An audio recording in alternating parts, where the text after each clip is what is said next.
যে রমজান আসলে একটা চক্র সক্রিয় হয় যে কিভাবে দ্রব্যমূল্য কৃত্রিমভাবে বাড়ানো যায়। অন্তর্বর্তীকালীন সরকার, আমি বলছি যে এটা এই সরকারের জন্য একটা টেস্ট পরীক্ষা।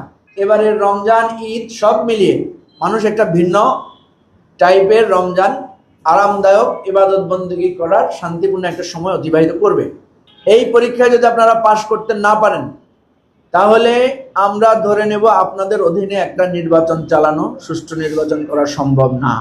আপনারা এই রমজান মাসটাকে পরীক্ষা হিসাবে নেন, চ্যালেঞ্জ হিসাবে নেন যে আপনাদের যাদের খাবারের সংকট আছে আপনারা চলে আসবেন বিকাল 5টায়। আসলে আমরা সবাইকে বসিয়ে এখানে ইফতারের, এখানে ধনী গরিব সবাই বসে আমরা ইফতার করি। আমি দেখেছি গত বছর অনেক ভালো ভালো মানুষরাও এবং অবস্থা সম্পন্ন মানুষরাও অনেকে এসেছেন যে বলছেন যে আমরা এই দুঃখী দরিদ্র মানুষের সাথে ইফতারটা করতে চাই। তো ফলে আমরা এখানে কোনো ব্যারিয়ার রাখছি না, আমরা সবাইকে আহ্বান করছি আপনারা যারা চান আপনারা আমাদের এই মডেল ইফতারে অংশগ্রহণ করতে পারেন। আপনারা যদি আপনাদের এলাকায় এটা চালু করতে চান, আমরাও বিভিন্নভাবে ফান্ড ডোনারদেরকে আহ্বান করছি, আপনারা নিজেরা করেন।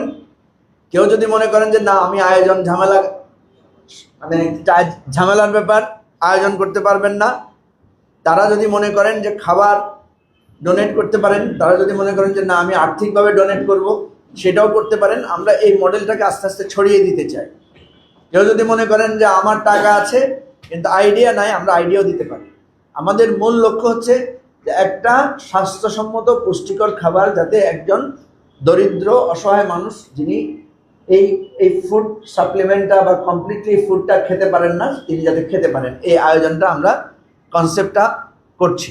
আপনাদের মাধ্যমে স্পষ্টভাবে আমরা ঘোষণা করছি প্রতিদিন 1 থেকে 1,500 মানুষের জন্য আমাদের এই খাবার আয়োজনটা থাকবে। আপনাদের পরিচিত অসহায় মানুষ কারো যদি আপনারা জানেন বা থাকলে আপনারা আমাদের পাঠাবেন, আমরা চেষ্টা করব ওনাদেরকে এই খাবারটা দেওয়ার জন্য। আর যারা স্বেচ্ছাসেবা দিতে চান যে আমি খাবার বন্টন বিতরণে কাজ করব, তাদের জন্য আমরা আহ্বান করবো আপনারা রেজিস্ট্রেশন করবেন, আপনারা আসলে এখানে স্বেচ্ছাসেবক হিসেবে কাজ করতে পারবেন। তৃতীয়ত যারা আর্থিকভাবে বা ফুড পাঠিয়ে খাবার পাঠিয়ে সাহায্য করতে চান তাদের জন্য আমাদের অফিস উন্মুক্ত আছে।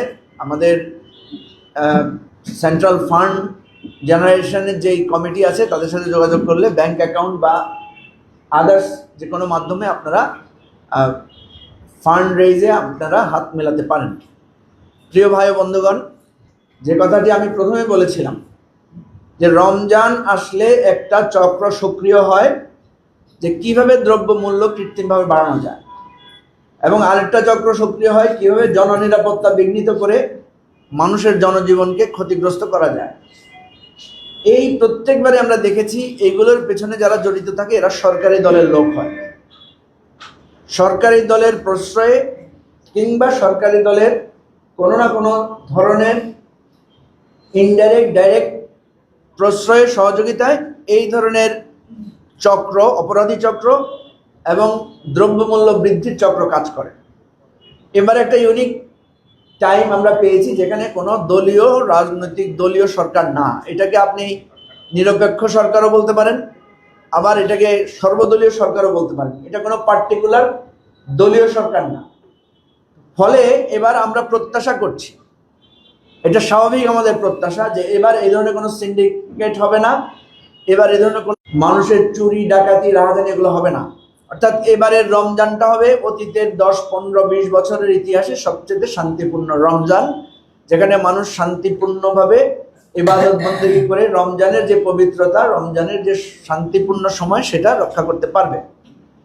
যদি অন্তর্বর্তীকালীন সরকার, আমি বলছি যে এটা এই সরকারের জন্য একটা টেস্ট পরীক্ষা, কারণ আমরা সবাই এটার জন্য কনসার্ন শো করছি, আমরা অনুরোধ করছি যে আপনারা আগে থেকে ব্যবস্থা নেন। আপনারা জানেন যে থানা ভিত্তিক কারা ছিনতাইকারী, কারা এই সমস্ত অপরাধ করে, কারা চাঁদাবাজি করে, কারা এই সমস্ত জায়গায় দ্রব্যমূল্য বাড়ানোর জন্য নানা ধরনের চাপ প্রয়োগ করে, এদের কম বেশি সবাই আমরা জানি। সামাজিকভাবে সহযোগিতা করলে এদেরকে ধরাও যাবে।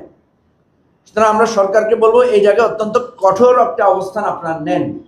যেহেতু এখন একটা অপারেশন ডেভিল হার্ট চলছে, সো এটাও একটা এক্সট্রা অপরচুনিটি আমাদের জন্য। অর্থাৎ আমি বোঝাতে চাচ্ছি এবারে এই সরকারের জন্য এটা একটা সুযোগ, একই সাথে এটা একটা কঠিন পরীক্ষা। সরকার যদি ব্যবস্থা নিয়ে এই পরীক্ষায় উত্তীর্ণ হয়, আমরা চাইব এবারের রমজান ঈদ সব মিলিয়ে মানুষ একটা ভিন্ন টাইপের রমজান, আরামদায়ক ইবাদত বন্দেগী করার শান্তিপূর্ণ একটা সময় অতিবাহিত করবে। স্পেশালি আমরা বলছি যে যানজটের বিষয়টাতে আপনারা স্পেশাল প্রিকশন নেন। 2টার পর থেকে ভয়ানক যানজট হয় ঢাকা শহর সহ চট্টগ্রাম, রাজশাহী, খুলনা, আরও বিভিন্ন জেলা শহরও এখন হচ্ছে। এই সমস্ত ব্যাপারে পদক্ষেপ নেন। রমজানের এই যানজটের জন্য আমাদের ঢাকা শহরে প্রতি বছর আমরা দেখি হাজার হাজার মানুষকে, লাখ লাখ মানুষকে রাস্তায় ইফতার করতে হয় এবং রাস্তায় কোনো ইফতারের ব্যবস্থাও থাকে না। তো সেজন্য সিটি কর্পোরেশন এই ধরনের একটা উদ্যোগ নিতে পারে, সেটা হচ্ছে যে এই যানজটে আটকে থাকা লোকদের জন্য ঠিকভাবে ইফতারের একটা ব্যবস্থা থাকে। আমরা আমাদের দলের পক্ষ থেকে আমরা চেষ্টা করব। আর একটা জিনিস হচ্ছে আপনার লোডশেডিং, তারাবির সময়, সেহরির সময়, ইফতারের সময় সরকার আমাদেরকে আশ্বস্ত করেছে যে এবার কোনো লোডশেডিং হবে না। প্রত্যেকবার দলীয় সরকারগুলো, ফ্যাসিবাদী সরকারের সময় এই ধরনের কথা ছিল, কিন্তু আমরা দেখি যে তারাবির সময় লোডশেডিং হয়। সুতরাং এই সমস্ত ব্যাপারে আমরা সরকারকে আগাম সতর্ক করছি। আবারও বলছি, এইটা আপনাদের জন্য পরীক্ষা। এই পরীক্ষায় যদি আপনারা পাশ করতে না পারেন, তাহলে আমরা ধরে নেব আপনাদের অধীনে একটা নির্বাচন চালানো, সুষ্ঠু নির্বাচন করা সম্ভব না। কারণ রমজানে সবাই কোঅপারেটিভ থাকে। রমজানে মানুষ নৈতিকভাবে, ধর্মীয়ভাবে এক ধরনের অনুপ্রেরণা, অনুভব তাদের মধ্যে কাজ করে। সরকার এইভাবে মোটিভেট করে যদি এইরকম একটা সুন্দর পরিবেশ নিশ্চয়তা দিতে না পারে, তাহলে আমরা ধরে নেব যে এই সরকারের এফিসিয়েন্সি লেভেল অনেক নিচে। তাদের দ্বারা একটা সর্বাত্মক স্থানীয় নির্বাচন বলেন বা জাতীয় নির্বাচন বলেন, একটা সুষ্ঠু নির্বাচন উপহার দেওয়া সম্ভব না। আবারও বলছি, আপনারা এই রমজান মাসটাকে পরীক্ষা হিসাবে নেন, চ্যালেঞ্জ হিসাবে নেন, যাতে শান্তিপূর্ণভাবে আমার দ্রব্যমূল্য না বাড়ে, পারলে দ্রব্যমূল্যকে কমান, লোডশেডিং যাতে না হয়, যানজটে মানুষের জীবন যাতে নাকাল না হয়, আর ফাইনালি আমাদের জনজীবনের নিরাপত্তা যাতে বিঘ্নিত না হয়। আমরা আর একটাও ডাকাতির ঘটনা, চুরির ঘটনা, ছিনতাইয়ের ঘটনা, অ্যাসিড নিক্ষেপের ঘটনা, নারীদের সম্ভ্রমহানির ঘটনা আমরা আর দেখতে চাই না।